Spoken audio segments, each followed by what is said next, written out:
We have the Houston Texans facing the Cleveland Browns. This is your 2024 AFC Wildcard prediction and preview video. Hit the subscribe button if you're new. Also hit the like button. Let's go back to week 16 when the Cleveland Browns faced the Houston Texans. A lot of people remember that game. There was no CJ Stroud in that game, but Joe Flacco had a career day. He was 27-42, 368 passing yards, 3 touchdowns for 2 interceptions. But in that game, the defense of the Houston Texans ran 74% zone coverage. And against zone coverage, Joe Flacco averaged 7 yards an attempt, and he had 0 passing touchdowns and 2 interceptions. But in man coverage, which they ran 26% of, and they shouldn't have, he averaged 14 yards a throw, 3 touchdowns to 0 interceptions for a QBR of 99.8. And obviously, Amari Cooper shredded them, like I mentioned before, 265 receiving yards in this game for 2 receiving touchdowns. And David Njoku also gave them problems as well. He had 44 receiving yards and 1 touchdown. Joe Flacco, his QBR versus man coverage this season is 77. That's his QBR. Versus zone coverage is 34. In this game against the Cleveland Browns and Joe Flacco, they have to run more zone coverage. Derek Stingley Jr. is going to be huge in this game, and the same with Jalen Petrie as well. And I do want to start this off with the Houston Texans because they are the home team. They won their division last week against the Indianapolis Colts, with the Jacksonville Jaguars losing to the Tennessee Titans. And all season long, their defense has been better than years before because of DeMeco Ryans. He has to come out and play a lot of disguise coverage as well. Run some man mixed in with some zone, but you have to focus in on the zone system. You have Jonathan Grenard, who is questionable for this game. He missed last week dealing with an injury, but he had 12.5 sacks on the season and 1 forced fumble. Will Anderson was able to play last week, but he wasn't able to do much. He's dealing with an ankle injury. He is full go for this game, and he has 7 sacks on the season. They have to be able to go out there and generate a lot of pressure against Joe Flacco and take that run game away. Pressure him and force him to throw interceptions in this game. The Houston Texans have a defense to do that, and they have a very good defensive head coach to go out there and do that as well. You have very good corners on this team, and Derek Stingley Jr. and Steven Nelson. Just that week 16 matchup was very weird because they didn't have their starting quarterback in CJ, and a lot of things were going wrong for them on the defensive side. They have to go out there, play disciplined football, and go back and watch the tape in that week because a lot of the man coverage that they ran were just ridiculous. Guys were missing their assignments, and with a single high safety, he was doing everything that he can in that game to stop Amari Cooper from going off. You can put Amari Cooper in double coverage, but David Njoku can get you on the back end, take those 2 targets away, and force the Cleveland Browns to run the football in this game. Kevin Stefanski is a guy that is known to call screens here and there, and when he calls those screens, when you creep at the line of scrimmage, that's when those deep shots come down the field to guys like Amari Cooper and David Njoku. They have to run more zone coverage in this game. And far as the offense, like I mentioned before, there was no CJ in the game against the Cleveland Browns in week 16. But CJ has showed in his rookie season that he has done a very good job of taking care of the football. He's one of the best quarterbacks in the NFL. 23 passing touchdowns and 5 interceptions, and he missed a few games dealing with that concussion. They're going to miss Tank Dell in this game. He was injured a couple weeks ago when they faced the Denver Broncos. He broke his leg. But you have Nico Collins, who was phenomenal last week. You have Noah Brown. You have Robert Woods as well.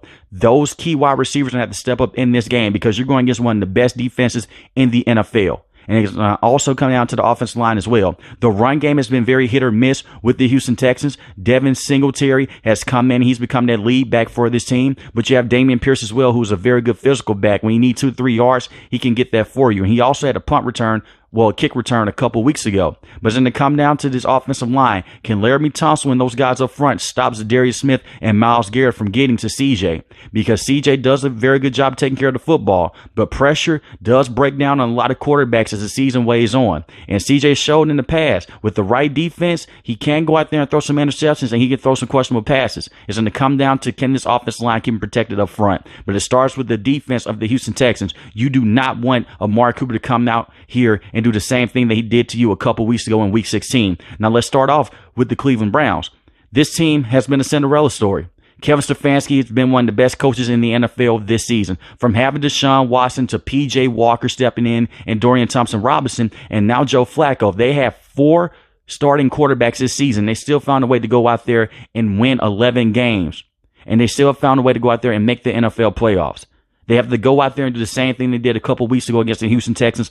Come out full metal. Come out with the agenda to pass the football to guys like Amari Cooper and David Njoku. Like I mentioned before, David Njoku has been one of the best tight ends this season. One of the best years of his career. 882 receiving yards and 6 receiving touchdowns. You have Elijah Moore who can go out there and cause some problems as well. But Amari Cooper is the big guy that you need to be trying to get the ball to as much as possible. He single-handedly beat this team a couple weeks ago. You have to get him going. And the offensive line has dealt with injuries as well. It's just not to the quarterback position. No Jedrick Wills for majority of this season. And then you had Jack Conklin. He got hurt against the Steelers a couple months ago. DeJuan Jones came in. He just got hurt a couple weeks ago. James Hudson has been in that right tackle position. He's been solid. But they're going to be on their A game if they're going against guys like Will Anderson and Jonathan Grenard.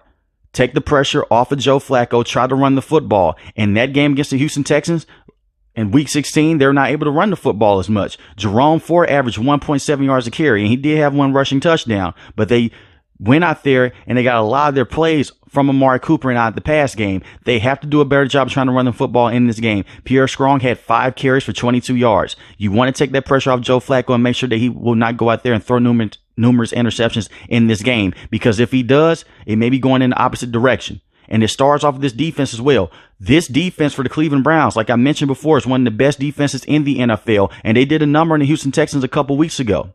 Myles Garrett has been phenomenal, one of the best defensive players in the NFL. 14 sacks in the season, 4 forced fumbles. Zadarius Smith does not have those high sack numbers, only 5.5 sacks and 1 forced fumble. He's one of those guys I call a catfish. Just because he's not getting those high sack numbers does not mean that he's not going out there pressuring the quarterback, because he is. And he's also going out there and he's stopping the run as well. Go out there, put a lot of pressure on CJ. Do not run that cover 3. CJ is the second best quarterback against cover 3 in the NFL this season. He has thrown 1 interception to cover 3 coverage, and that was against the New Orleans Saints, and it was a tip pick. That's it. You do not want to go out there and put this kid in a situation to where you just have zone defense for the entire time. Come out there and play aggressive with that man coverage, similar to what this team did a couple months ago against the San Francisco 49ers. And Jeremiah Owusu-Koramoah, he's going to be key in this game as one of the best linebackers this season. 3.5 sacks, 1 forced fumble, and 2 interceptions. The thing is with him, anything across the middle, and when we talk about 5 and 10 yards deep, he has the speed to go out there and can be a game wrecker in guarding tight ends and wide receivers as well. And with the Houston Texans not having Tank Dell, that's going to draw back a lot of explosiveness from this team. And he's also one of the best run-stopping linebackers in the NFL as well. And you can blitz him up the middle. I also look at Greg Newsome II, and I look at Denzel Ward, one of the best cornerback duos in the NFL. Now, this team will be without Grant Delpit, as he's missed the last couple weeks dealing with an injury. He's still in IR, but you have Juan Thornhill, who's giving you a lot of good snaps this season. Go out there, do not get comfortable against EJ, mix up the coverages, play some man, do some zero blitz if you need to. I wouldn't blitz as much in this game either, because you have Myles Garrett and you have Zadarius Smith. You have those guys up front that can go out there and generate a lot of pressure without blitzing. But if you want to knock CJ off his spot, you can blitz here and there, but not too much, because he's one of the best quarterbacks against the blitz in the NFL as well. This is a very good defense that's been coached up by Jim Schwartz, and I could definitely see him going out there and taking over this game. This is going to be a very close football game. With that being said, I am going to take the Cleveland Browns, go out here and win this game 24-21. But let me know in the comment section below, who do you have winning this game? The Cleveland Browns or the Houston Texans? If you're new to the channel, hit the subscribe button. If you like the video, hit the like button. Most importantly, want each and every last one, guys, stay safe, stay positive. Thanks for watching the video, guys. Peace.